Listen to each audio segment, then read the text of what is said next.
good evening, everybody, from Massimo Banti. And Benedetta. Wow.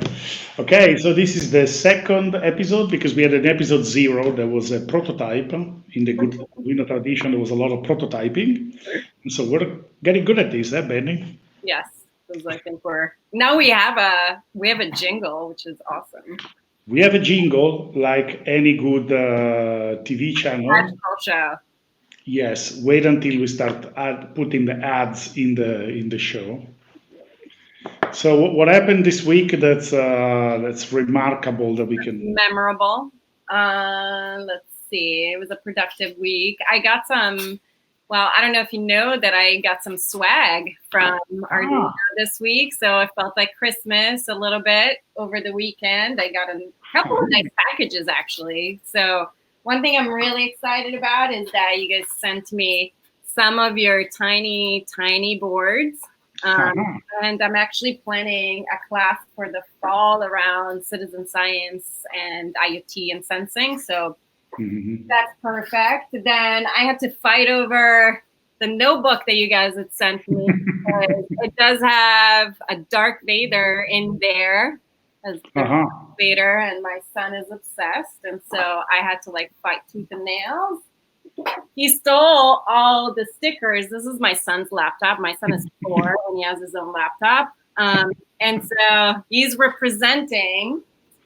And of course, I didn't want to, wear it just yet, but you will soon see me in this sweatshirt. So, the Arduino hoodie. Wow. Okay. And a few other things that, I'll share in the next few weeks. Like my kids got really nice t-shirts that they put on already. So they're in the laundry, so I can show you. Well, because kids. Nice. Okay. I'm really happy that our very efficient producer, Katarina, she mid she sent you all these gifts. Actually, this stuff that you see, you can if people want it, they can actually buy it on the Arduino store.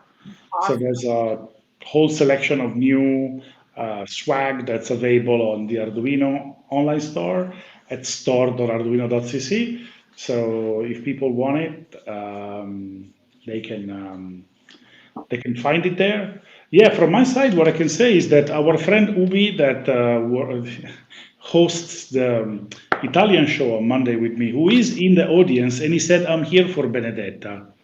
Just nice one, Ubi. Thank you very much.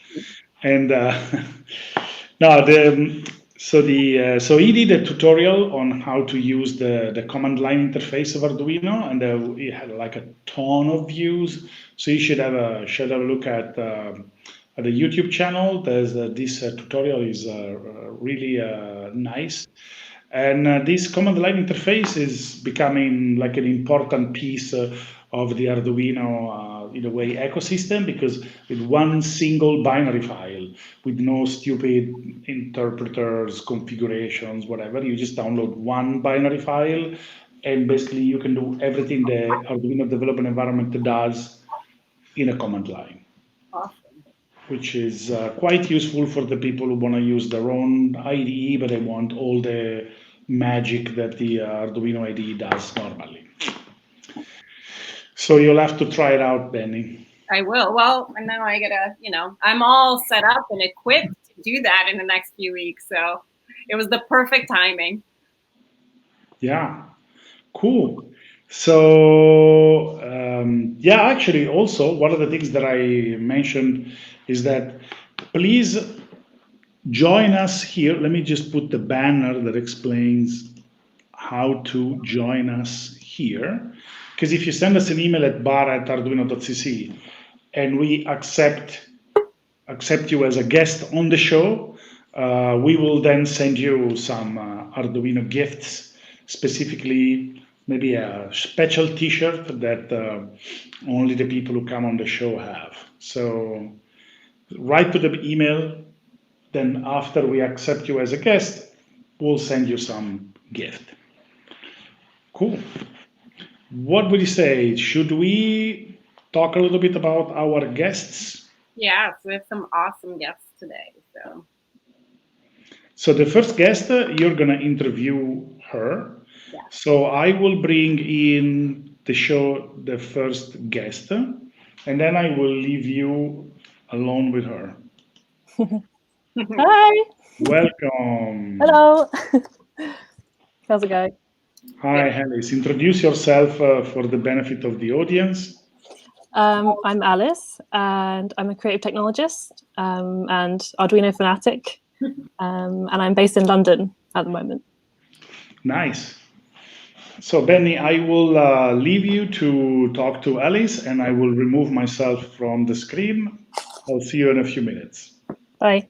Great. Hi, Alice. I'm Hello. so excited. I've been following your work for a while, and so I'm really happy to be able to chat with you today and maybe hear a little bit more about some of your projects and some of the things that you are focusing on now. Yep. I don't know if you wanna, maybe if we wanna kick off with some visuals and Yeah, definitely. I can. I've got some slides, so I can just I can start those now. Awesome. Cool. Let me just go for it. Cool. So I kind of prepared just a few different projects that use Arduino. So I'm going to talk a bit about them kind of in a small amount of detail, and then I'll talk a bit more at the end about one more specifically, my most recent project, just to kind of break down the technical stuff and why I chose Arduino and everything else. So yeah, my name's Alice, and I'm a creative technologist, which is basically somebody with an arts background that works with tech and hardware and software. So yeah, my background is in illustration, and this is basically my first graduate project from my illustration degree. And I thought it'd be a really nice place to start because it uses a Makey, which is what at the time it was Arduino based. I don't think they are anymore, but it was the first time I'd ever used a microcontroller, basically. And the project that I set to myself was, how do I introduce my 90-year-old grandma to the internet with kind of through tactile, familiar means? So it kind of ended up as this. It's kind of a really simple one-button game controller made from a kind of cross-stitch activity, and it's connected up to a Makey. So I kind of broke down the project into a bunch of different categories. So I was kind of introducing things like security, emails, Wi-Fi, searching, file types, and then I've got a video here of it working. So the idea is that as you stitch the controller, the contact with the metal needle on the back of the fabric kind of triggers an advance in the game, which is basically just a pixel animating. So it's a super simple game, but it was kind of this idea of bridging analog and digital in the sort of most tactile way possible. And this was, like I said, the first time I'd ever used a microcontroller, and it was just incredible as a kind of visual artist to kind of learn about, how hardware can be used in projects in such a simple way. And that's kind of where it all started.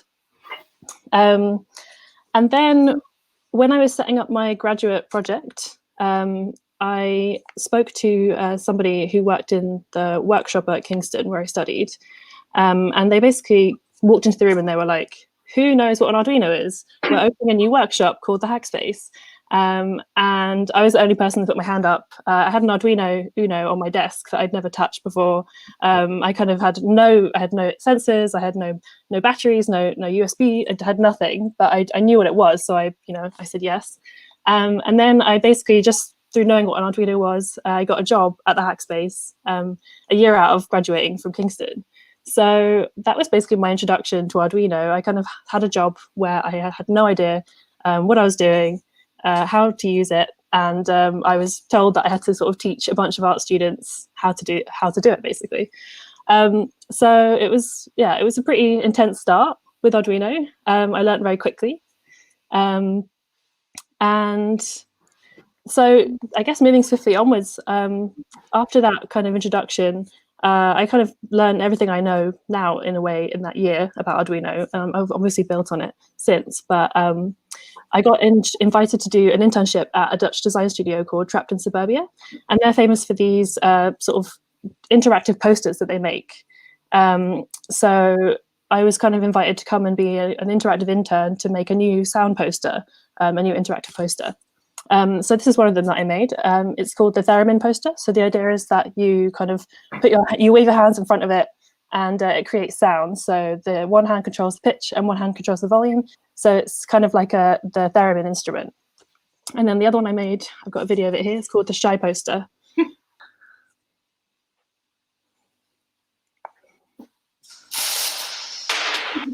So it's a shy, and it kind of closes off when you approach it, and kind of opens up its very slowly to show its true colors. But you've got to be really kind of slow and careful with it to kind of get it to open up.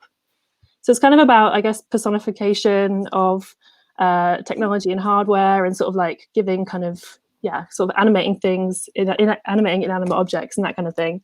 So that was really amazing. That was my first kind of introduction to sort of the commercial world in a way, and kind of working on projects that weren't student projects, but kind of that were exhibited. So that was amazing.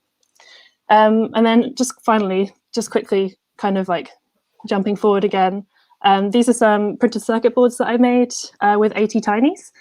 So on the left here, we have a Tinder circuit board, which is kind of like a Tinder fan art, I guess, that is kind of a random number generator. So it basically matches or doesn't match with you just based on like an arbitrary thing, essentially. So it's just constantly swiping and matching or not matching. And then on the right is my kind of bad piece of Brexit art. I feel like everybody from the UK deserves to make one of those.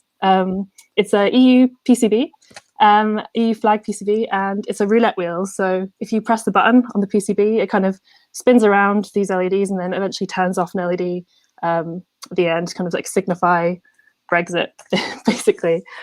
So yeah, Insta is one of my most recent projects with Arduino, and it's quite a kind of small, sort of subtle project, I guess. But I kind of wanted to talk about it just because it was kind of first of all my first IoT project, so that was super exciting because I was kind of able to delve more into that side of Arduino and of hardware, which I hadn't before. I'd kind of been a bit afraid of it in a way because it seemed quite like a sort of alien thing to me to be working kind of with more sort of invisible things like Internet of Things. But they're basically pieces of ear jewelry that respond to my Instagram profile. So this was kind of happening around the time that Instagram removed the likes feature. So you can't see how many people have liked your post anymore. And then it was also around the time of sort of this whole surgence in AR face filters. And I was kind of interested in the idea of like a physical AR filter. So what does that look like, and how does that actually work? You know, can you augment the sort of physical world with something that is connected to the digital, but still kind of appears, you know, physically and doesn't really kind of interfere? And I was also quite interested in this idea of technology being more of an extension of the body than something that we see as separate. So this kind of stop maybe thinking about tech, the online and offline worlds in this kind of separate way and trying to merge them together, basically. So I used an Arduino Nano, an ESP8266, which is, I think, a lot of people's favorite kind of IoT module. It's super versatile.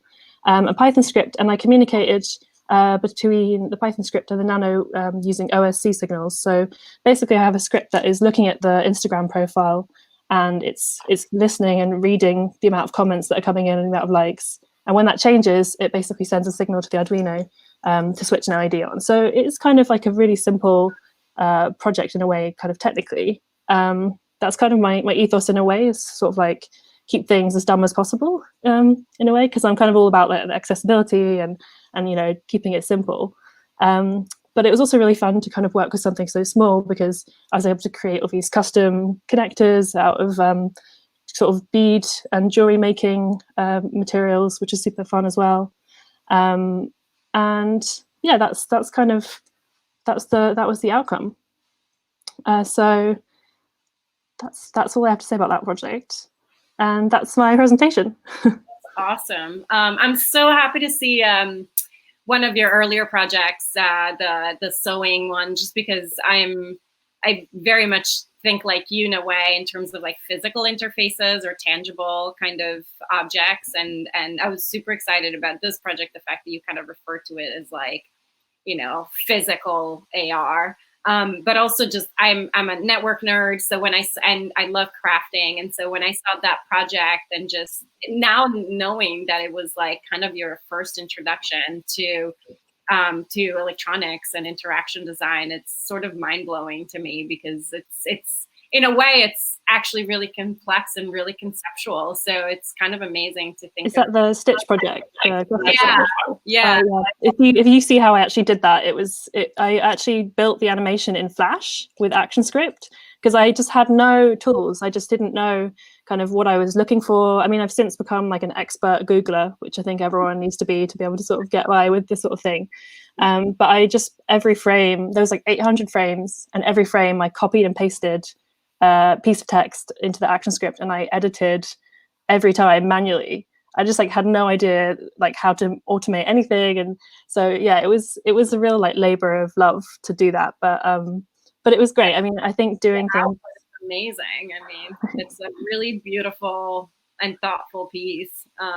And I really like the fact that you work a lot with, it seems like you work a lot with your hands, right? There's a lot of like elements of just like actual crafts and making as part of your projects, and especially the last one that you showed. I assume that there was a lot of processes involved in actually like making that artifact. With the earpiece things. Yeah. Yeah, so I kind of made them in clay first, and then I cast them out of resin, and then I embedded the LED inside the resin. So it was fun to kind of try out lots of different techniques with that as well. I do really like working with my hands, and I kind of see like a similarity in a way between jewelry and electronics, like breadboarding and hardware. First of all, because they kind of look similar. Like I do feel like little resistors and LEDs, they look very kind of aesthetically pleasing.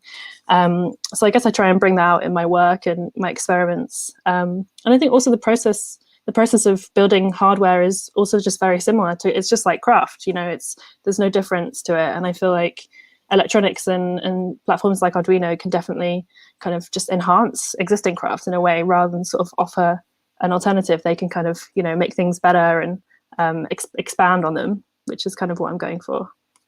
I don't think I've ever made anything that small, honestly. I mean, the smallest thing was just like, you know, the lion trackers that I made, but they were still fairly bulky. So how was your experience working with things of like that, such a minute scale? It was good. I'm still kind of trying to master like surface mount components. So I'm not actually there yet. Well, I guess when I talk about that, I mean surface mount components with like regular soldering irons. So maybe that is actually just impossible. But it was fun. Yeah, it's you kind of, I guess you just get, once you kind of work on something on that scale for long enough, like you kind of get used to it in a way, and it's really fun just to kind of like pour over something and just really zone into it, you know, and like have it kind of right in front of you rather than work on something big. I do also like working on really large scale things, I guess, kind of like the opposite end of the spectrum. But yeah, there's something really nice about the small scale and combining it with sort of jewelry techniques. Like I was constantly going to the jewelry supply store when I was working on this project, picking up new kinds of chains, and I also like how these kind of jewelry making materials are, a lot of them are conductive, so they can be used obviously to kind of as a function as well as a feature, and as an aesthetic as well. So yeah, it's good fun. Yeah, I've been like daydreaming about like, I don't know why I've been thinking about kind of like solar powered jewelry. So maybe I'll reach out to you and pick your brain and see. Yeah, that'd be great. I have no idea. It's a super kind of pie. There's loads of really cute tiny solar panels that you can get that are like the size of a credit card or smaller. So. Yeah, so I'm curious to see. I have not yet like kind of ventured into that space, but yeah. And if you want to geek out about surface mounting, that's actually something that I really like doing on the other hot plate. So there's a bunch of that was like a really few fun years of my life making you know, a lot of boards with surface mount components out of my own studio. But I really love how your work has sort of this relationship between like nature or like the natural kind of elements and the body and the digital also, and kind of your digital life. So I found that that combination super intriguing. Thanks. Cool. In fact, I also like the work that you do. I follow from Instagram. You were Actually, I actually was, the one who turned me on to Alice's work. Oh, One day we were at the bar and we were having drinks. We were having our usual gin tonics, and you mentioned her, and you yeah. actually See, true story. I'm your marketing department. Alice. wow, it's an honor. Sorry. I'm starstruck to meet you, Massimo.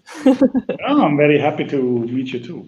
Actually, interesting. I have a question. Actually, through Instagram, I saw that you basically spent quite a bit of time in the middle of the desert. Yes, I Is there did. anything you can tell us about what were you doing in the middle of the desert?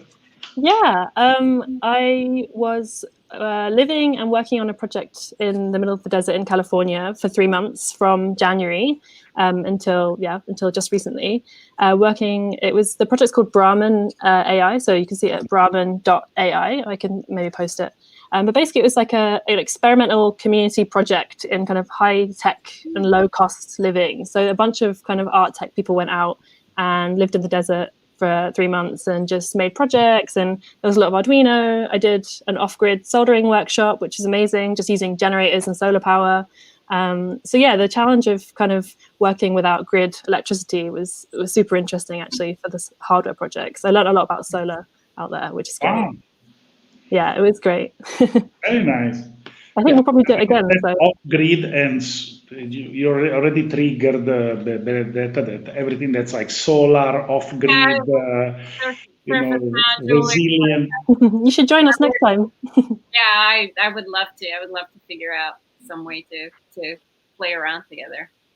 Actually, me and Benedetta were supposed to work on a project in an island in the Caribbean or something like this, but then COVID happened. Can you believe? Right. In the Caribbean, oh no. Yeah, Yeah. this gives us a little bit more time to actually get our act together, though. So, Sure. maybe. Back It'll in happen. Switzerland, no Caribbean, Switzerland. At least you're outside. Yeah, at least I can walk around. I even went.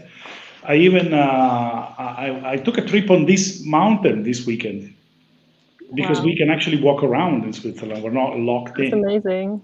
I have my indoor garden, thankfully. I got even sunburned here because I was so unused to being outside that I forgot to protect my, bald head. Cool. That's very nice. Let's see. There were some comments, people saying that they liked your project, so it was good. Thanks. I'm glad. Sometimes the people here are a bit shy.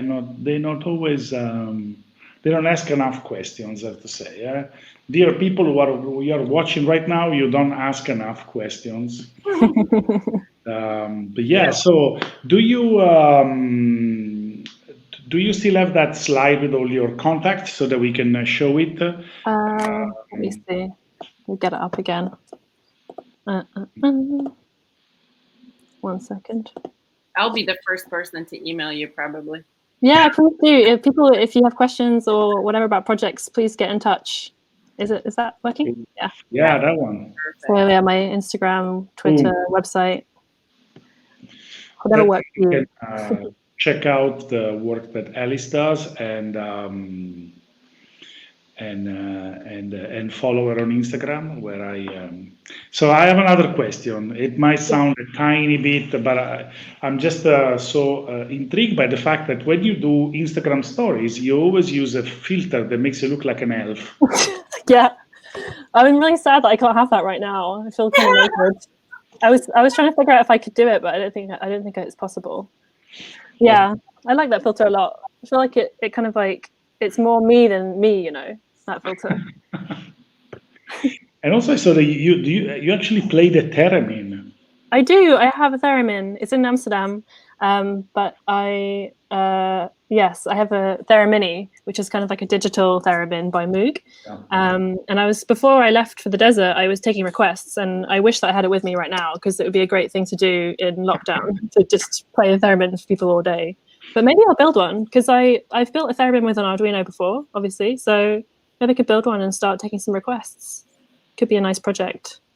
Yeah. So there's a question for us, I guess, from the chat. What's the most creative project you've ever seen with processing an Arduino? Whoa. Whoa. Most creative project with processing Arduino together. Actually, when I was teaching last summer at the School of Machines, which is an amazing independent tech school in Berlin, I was doing an Arduino introduction to Arduino kind of workshop, and we collaborated with the other class that was running at the same time, which is the machine learning program, and we did a bunch of stuff with Arduino and ML5. That's not processing though, really, is it? Well, it's P5JS, so it's good. P5JS, yeah. Okay, cool. Yeah. Sorry. Family. And it was really cool because we were using machine learning to basically take a webcam input. We trained a webcam input to then respond to an Arduino. So processing was kind of acting as machine learning, like a kind of bridge between the hardware and the software, which was super interesting. So when it saw like I don't know, when it saw a face in the webcam, it would trigger an LED to turn on or something simple. But that was really exciting because that really felt like a whole system, like a whole system of things working together, which is that's a nice kind of sort of platform for being creative. I guess it's not necessarily a creative project, but I don't know. I wouldn't be able to pick the most creative project, I don't think. But that was a really fun technique. I think it's quite, I don't know, it is quite interesting because I think even Google used a similar technique of ML5 plus Arduino to build some kind of a marshmallow sorter or something like that.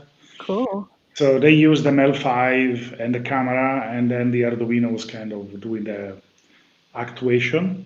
Yeah. So yeah, wow.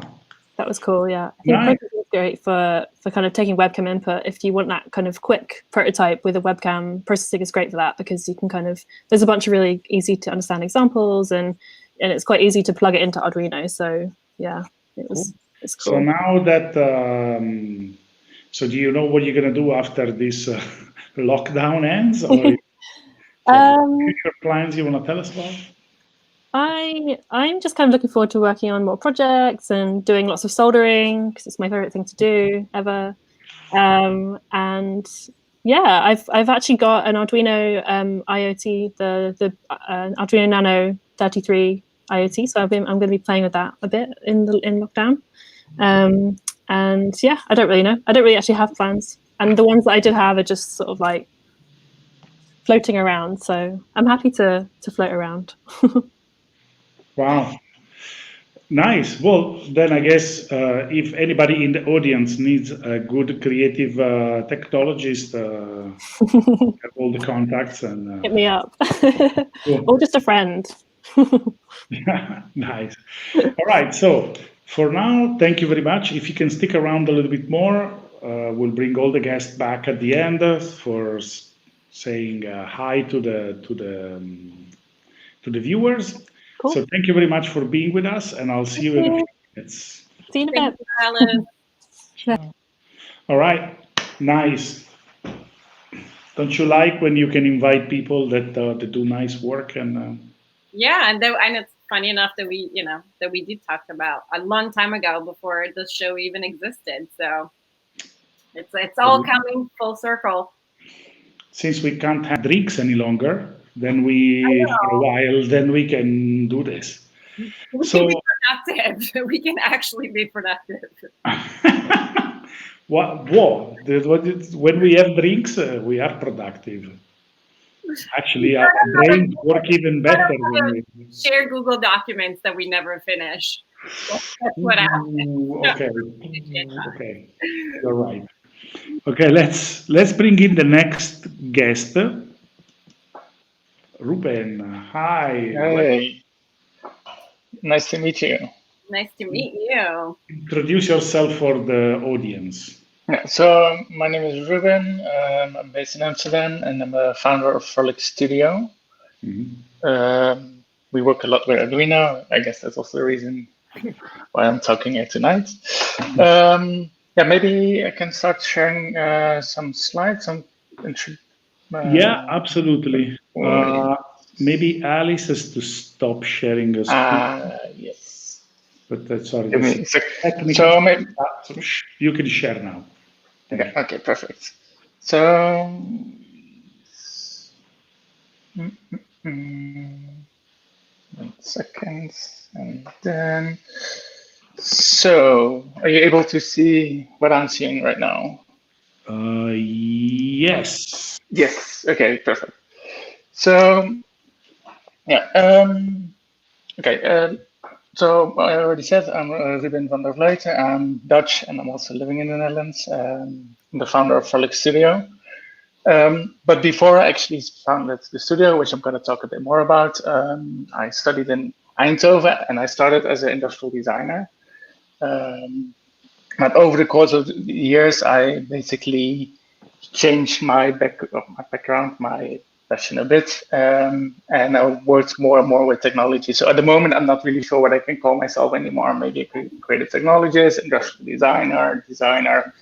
I don't know. But I think all in all, I'm a maker. I love to work with physical stuff. I like to build stuff. I like to have things on my hand, and I like to make things tangible.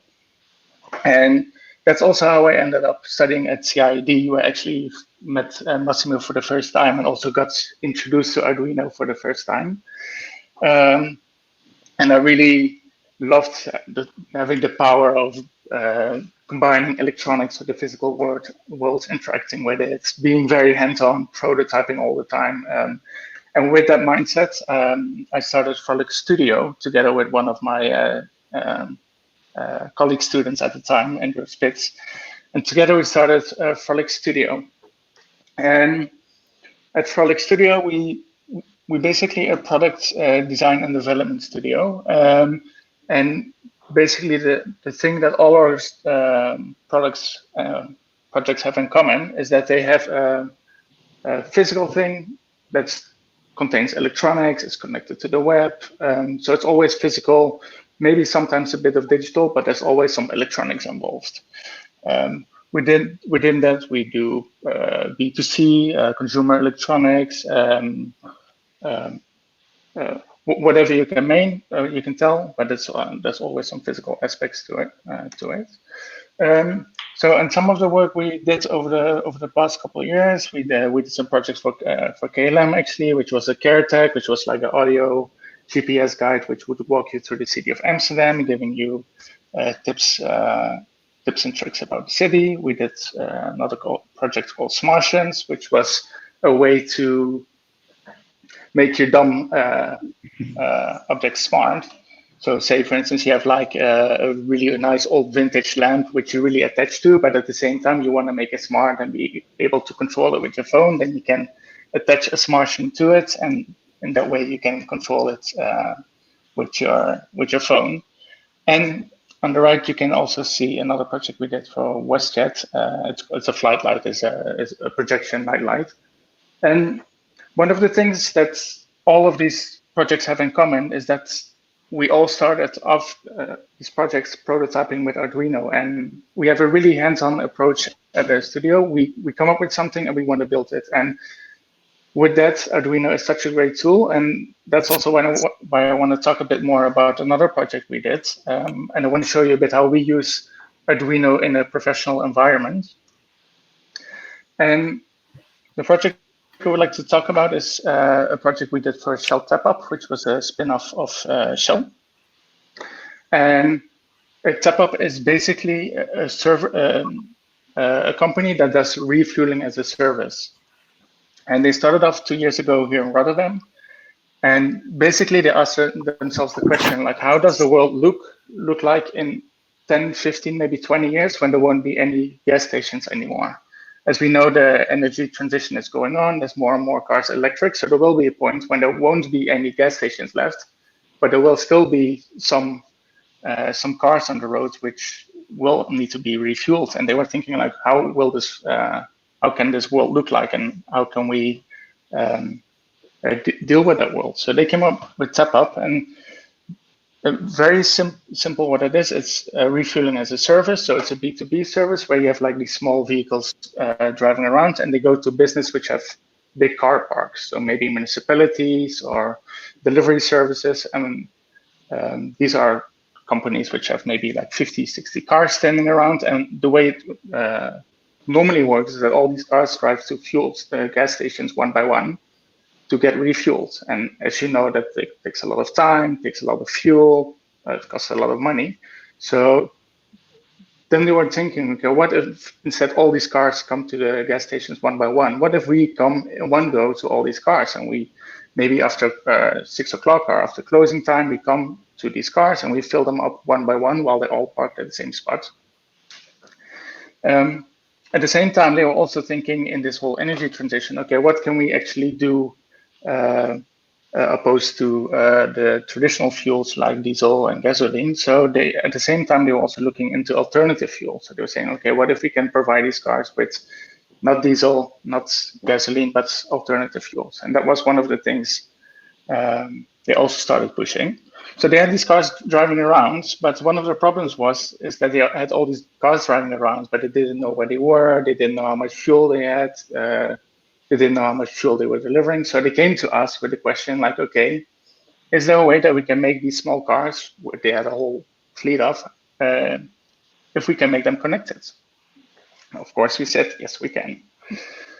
So we as a studio, we took the project on, and we basically divided into things. First of all, the technology part of it, and the second was the user experience and the business, which I'm not gonna talk so much about, but let's talk a bit more about the technology. So we got this project on, and we looked at these cars, and we're like, okay, what is it actually that these connected cars need to do? Because they drive around on the roads. We want to track them. We want to see how much fuel is in there, but there's maybe a lot of other things that we want to track. So we really started looking from that perspective, like, okay, what are the things that we want to track, and how are we doing that? And as I said, at the studio, we work really hands-on. So we don't spend so much time at the table, and we go almost straight away to the lab, putting things together. And of course, we using Arduino for that. So what we did is we worked in these 2-week iterations, and we just started out very basically with an Arduino, with some standard sensors. We put them together on a PCB, and we put them in the car to track the car, see how people were dealing with them. So I think we only started with GPS, an accelerometer on there, and maybe that was already it. So we put that in the car, we ran a test for 2 weeks, and then we looked how it was going, what was working, what wasn't working. And then over the course of these 2-week sprints, the bugs we were making became more complex. We started measuring fuel levels, we started measuring the transactions. Some of the sensors we put in, we took out again. But one of the great things of this way of working, and also of working with Arduino in this context, is that you can work so incredibly quickly by using all these modules and these Arduinos, putting them together. We were really able to, in I think it was 6 sprints of 2 weeks, we were able to pilot first with 1 car, then we scaled up to 3 cars, and within a couple months, we had the whole fuel of tap up running of our service, of our hardware. And it was really incredible that that in such a short time we actually managed to make the whole fleet connected. And then we got to a point where the whole fleet was connected, and then they were still scaling up. And we, at a certain point, we got to sit with them around the table, and we were like, okay, now we were still in the prototyping phase. At least that's how we approach it. And we were like, okay, how actually about scalability? And initially, our idea was, okay, we're gonna do these 2-week iterations using Arduino, and then by the time we really have figured out what we want in these cars, we're gonna port this to some more custom designed electronics. But everything was going so well, and everything was working so incredibly reliable, that we had something like, okay, why are we actually not just sticking with Arduino and save the time and the cost of redeveloping basically something that was doing exactly the same?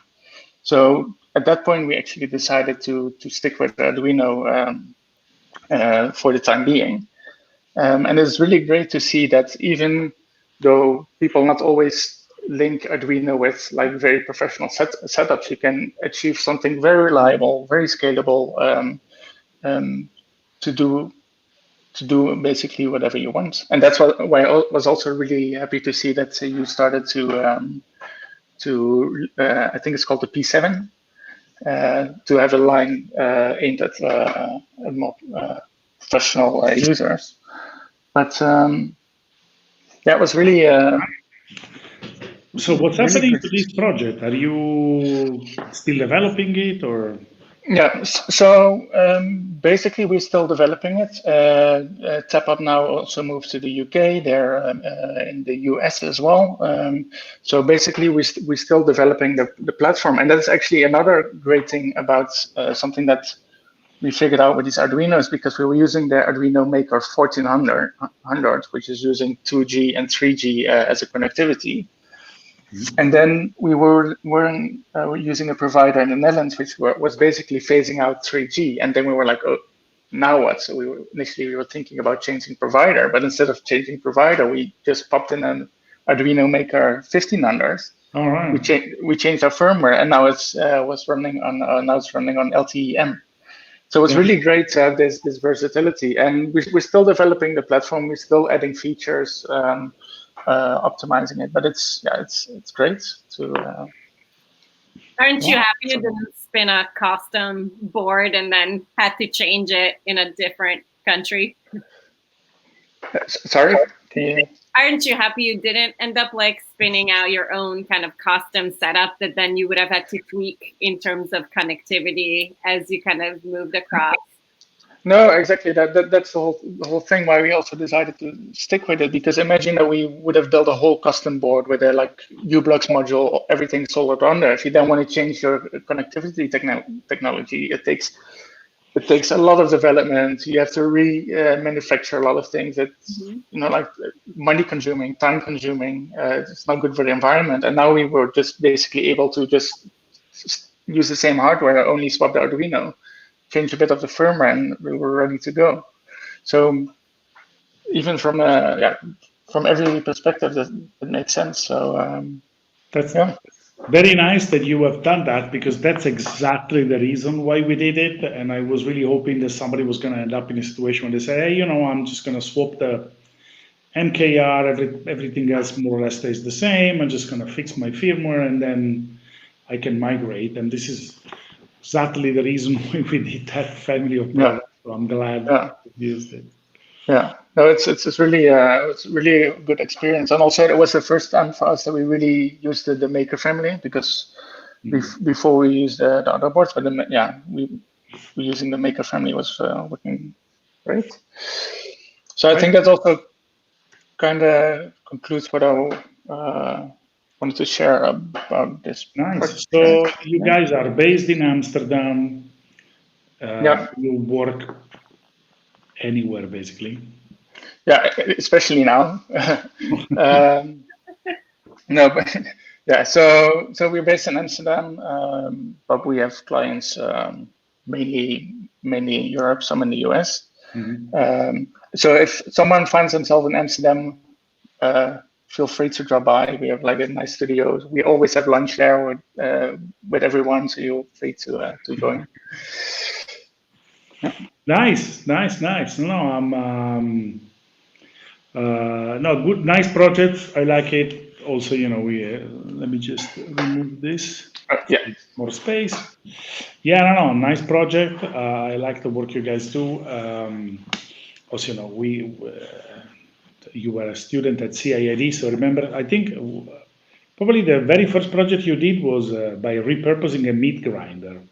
That is actually true. That was even before CID. It was like in the summer CID. It was CID summer school, yeah. And then one of the projects was like go to a secondhand store, take one of the appliances you find there, and try to repurpose them with an Arduino. So we took this meat grinder and we basically repurposed it to be this LED light where you control the light and the brightness and the color by turning the knobs of the meat grinder and stuff like that. Yeah, it's one of my favorite.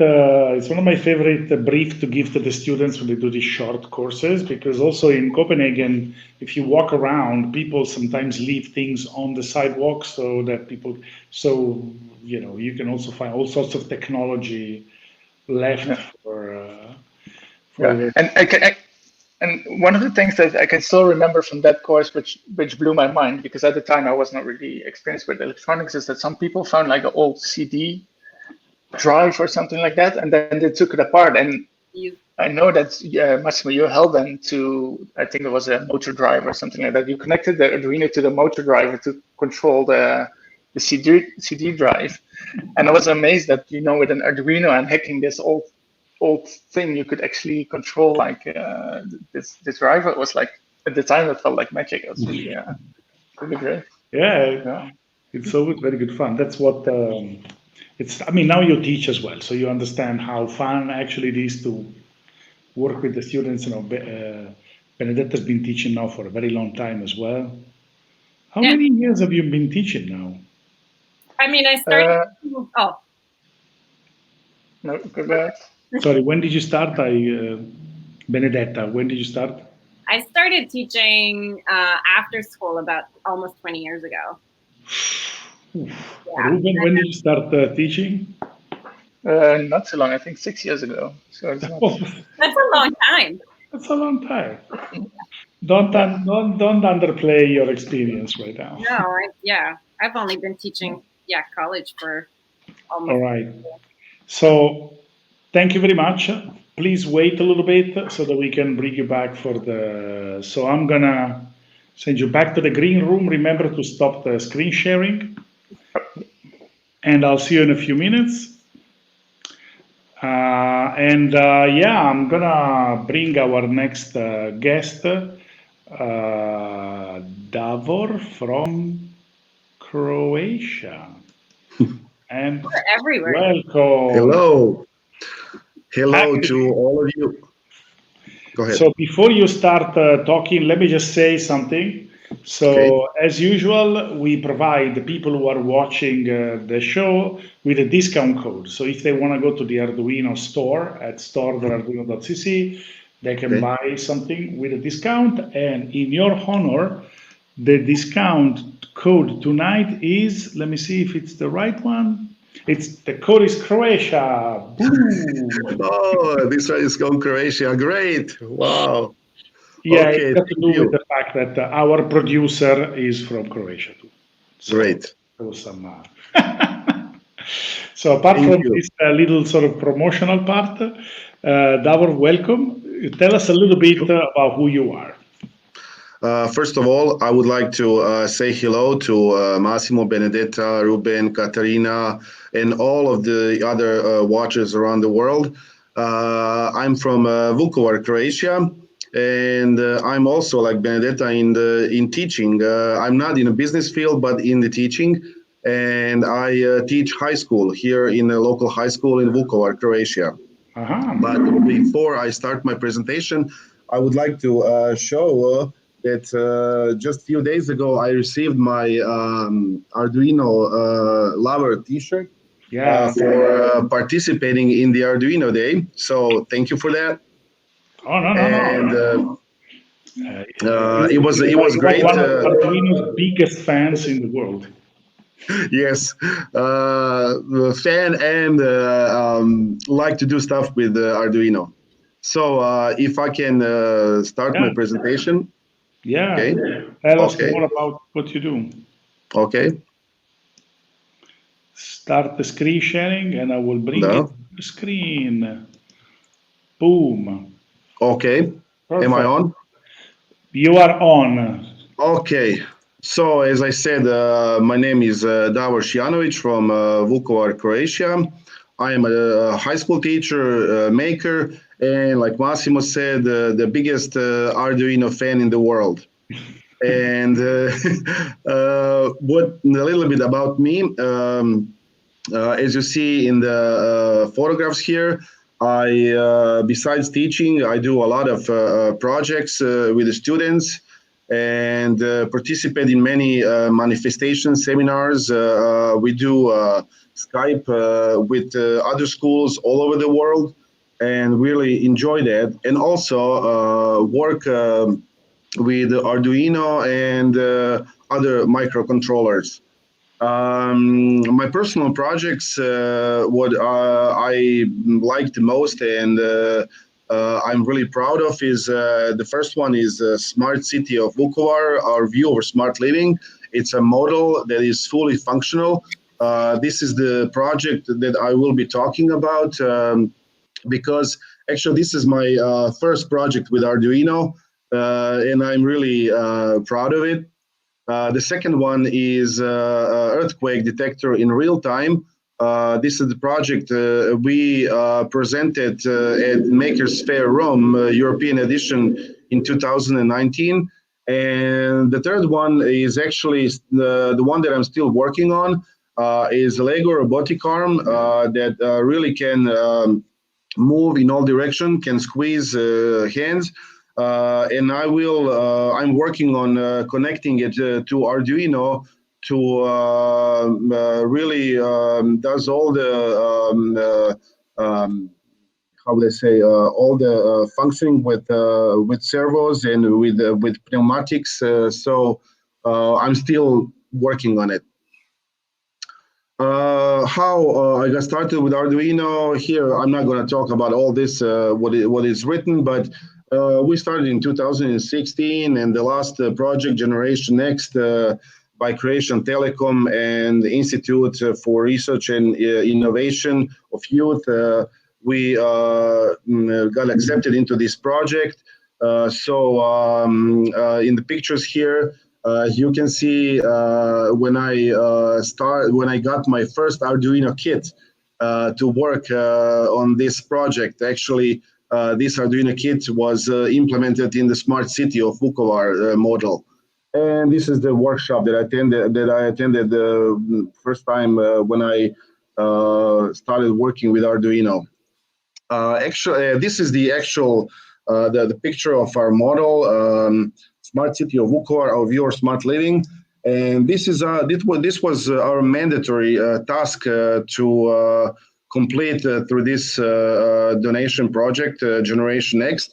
And when we got this task.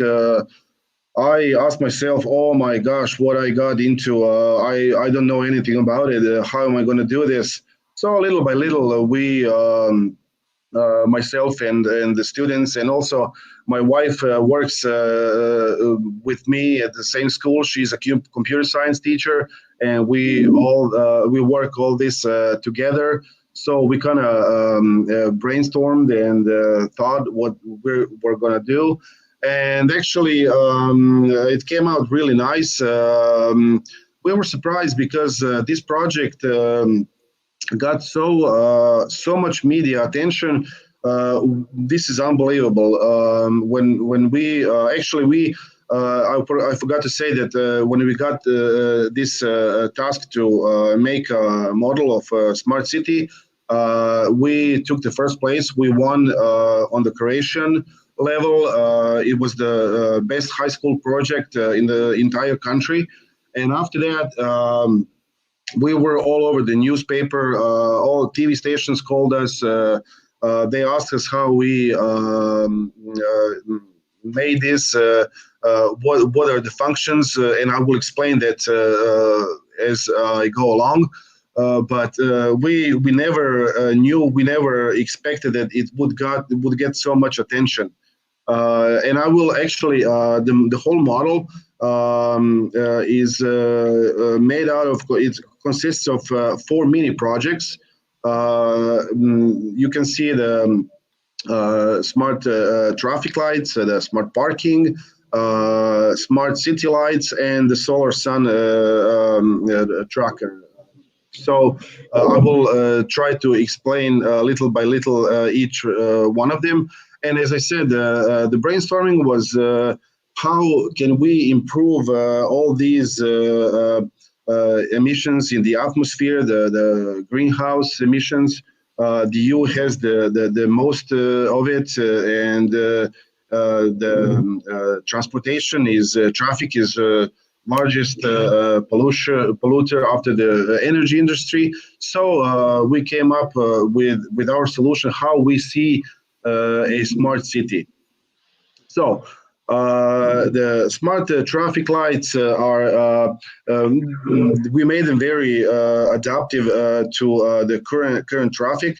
They have the sensor in front of when you approach the traffic light, and the sensor, if you're coming from the side road, if there's no one, if there's no cars on the main road, it on the other side it would turn the red light, and then it would on your side it would let you go by getting on the green light, and then this really reduces waiting on the traffic lights, and I'm sure these kind of lights already are implemented into real life. I'm sure in the United States, I used to live in the United States, so I know for sure.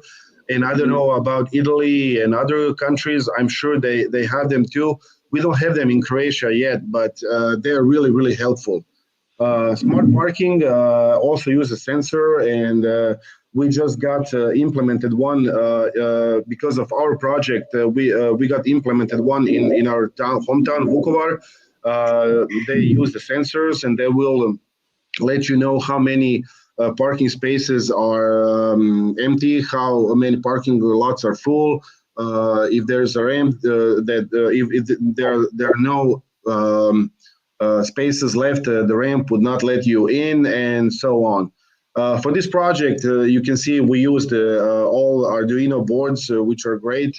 And they're all from the project we participated in, and we're really happy how useful they are, and what you can do with them. It's only your imagination. Solar Sun Tracker has the photoresistor that actually follows the lightest source of sunlight. And actually, the whole project was the idea was to use the solar sun power panels to power the battery for the whole project. But since it is not so big, it's about 750 millimeters by 550 millimeters, the whole model. And we should have then used a lot bigger sun panels, so we couldn't do it. So this is just a demonstration how solar sun tracker works. And thing that we are really proud of in this whole project are these smart city lights. We made them in a way, as you can see in the picture here. When there's no one walking on this side of the river of the Danube on the promenade, their brightness is really reduced, and then as you walk by each light, it comes brighter, and then as you leave, it reduces brightness. So I'm not going to talk about that right now, but we also made some calculations how much energy would be able to save and reduce the cost of paying the bills for the electricity for the city lights. And this could be really implemented into real life. I've been to many countries and I've never seen these kind of lights anywhere. So maybe when I'm finished, maybe we can talk about that. Maybe somebody else knows more about that. But this is really cool stuff. When I also have a video presentation, but I don't know if I'm going to be able to show it, how really it brightens up and then reduces the brightness as you leave. Well, in the interest of maybe showing some of your other work, let's not go into much detail so that you can show the rest of the work. Okay. See, this is the different stages of making this model, and how many wires are underneath Arduino boards and sensors. So it was really really fun making it. So when you close the lid, you don't see any of those wires. Yeah. Okay, these are some of our like interaction. There's some pictures that I can show about this project. The different members of the team of the Institute of Innovation and Research for Youth for in Croatia, Paolo Zazeric and Biljan Trifunovic. And this picture that I'm really proud of is when we were participating last year on Arduino Day in 2019, and our project Smart City of Vukovar, our viewer Smart Living, won the first place in education and kids category, and we were also saying hello to everyone in the live stream. So that was really nice, and we are really proud of that. We also participated in Maker Faire Zagreb, and the last one was Maker Faire Rome, European edition. That was such a great experience, and we really enjoyed that. To see how many educators, makers, and all the other the things that you can just imagine that you can see at that Maker Faire. So and thank you, Massimo, for that. I know that you are the co-founder of Maker Faire Rome. So it's a really great place. Those are some of the certificates awards we got for this project, Vukovar Smart City, and this is kind of the end of the presentation. Nice. Again, this is me, and this is my contact. Gmail, desjanovic@gmail.com.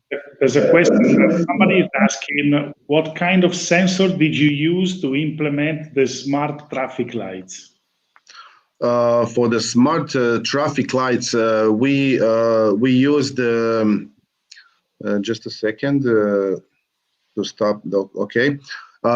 For the smart traffic lights, we used the infrared sensors that we implemented like from the bottom, like on the pavement.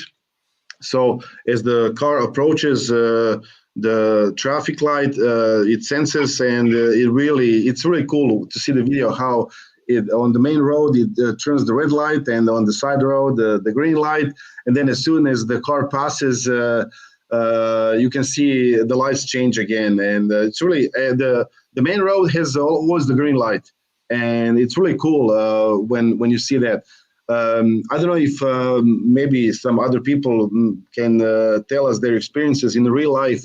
I don't know about Italy, and I know in the United States they have that those kind of. I used to live in California, in Sacramento, and we had similar traffic lights before, but nowadays, since technology is much advanced, so I'm sure it could be even better.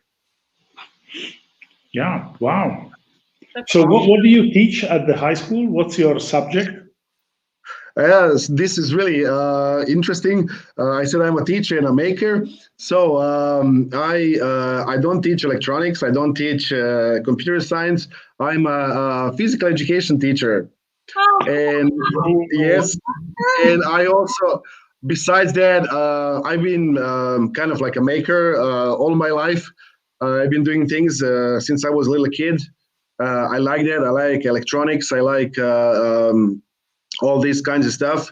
When I was waiting for other guests to present their work, I was thinking, and it came to my mind when I was a little kid, I used to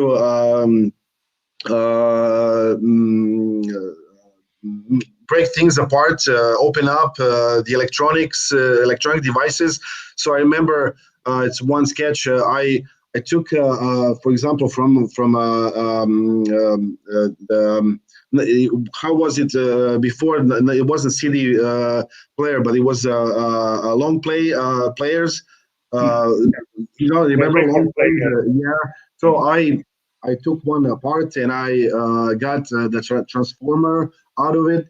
So I was walking around. I figured that when it transforms current from the battery, it turns out to be 220 volts. So my family members didn't know what I was doing, and I would ask them, "Oh, can you just hold these two wires for me?" And I would go connect them to the battery, and they would say, "Oh, this is electricity current," and it was really interesting.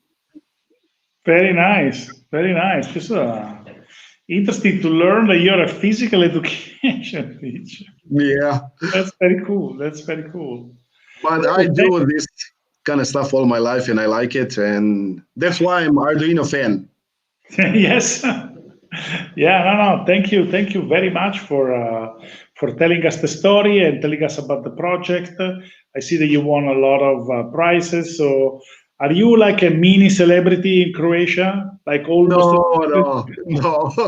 not at all. No, I'm Okay. just a regular high school teacher, and I love my job. Cool. That's very nice. All right. So yeah. Have been super excited, right? To I'm get sorry? it's the students and the also the rest of the team members must have been super excited about all the exposure. Yes, they were actually. They didn't expect. They didn't know what actually they got into. We didn't even know when we made this model of a smart city, and when it came to the media. I mean, people and journalists, TV station, they were calling us all from all over.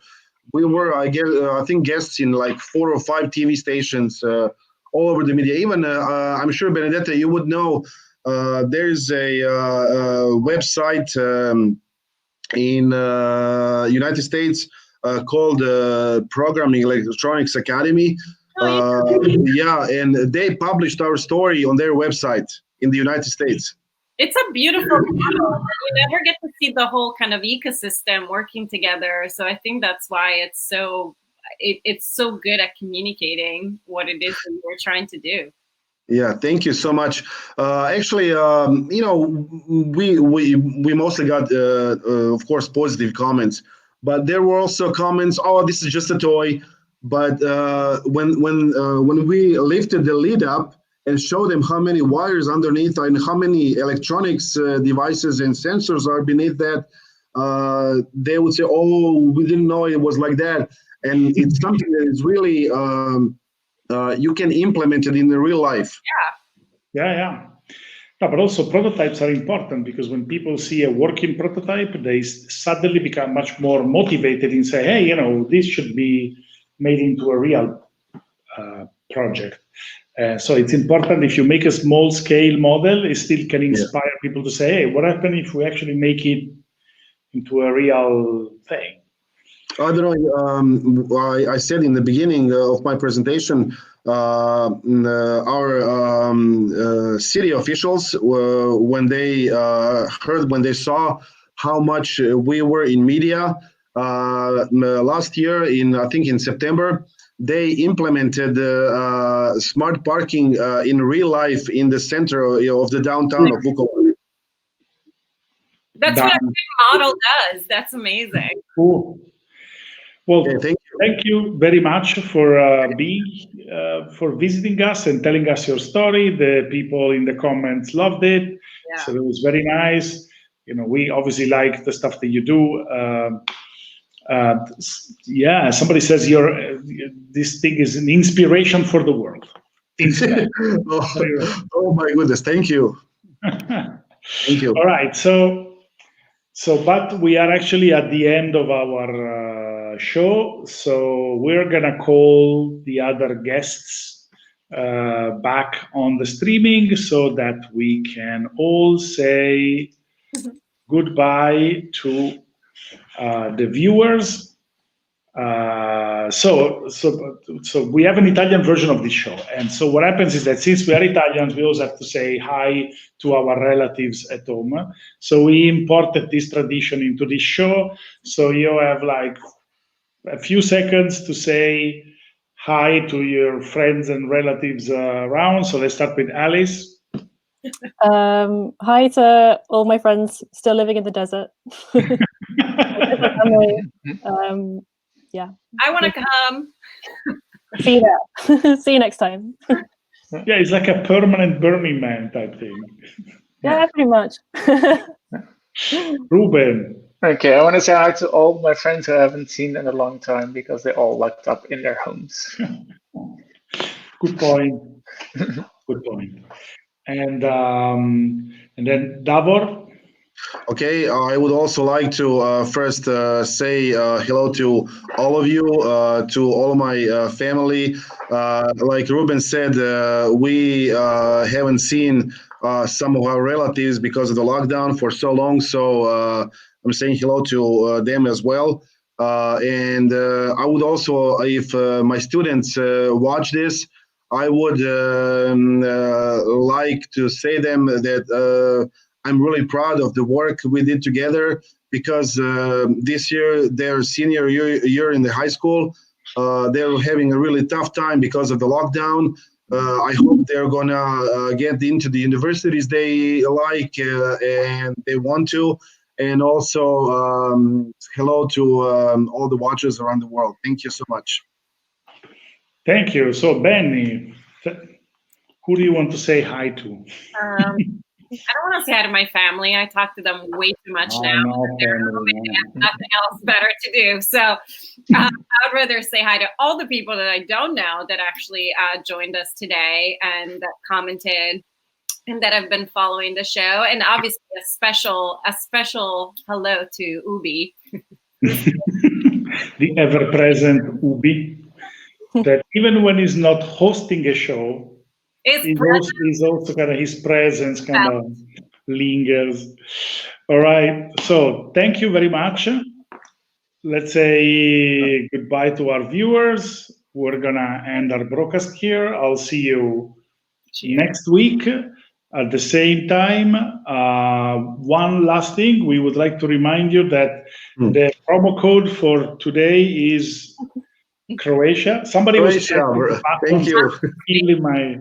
So if you go to the store, the Arduino store, and you enter Croatia when you check out, you will get a discount. Great. Yeah, so thank you very much and good night. Good night. Everybody, cheers. Bye. Cheers.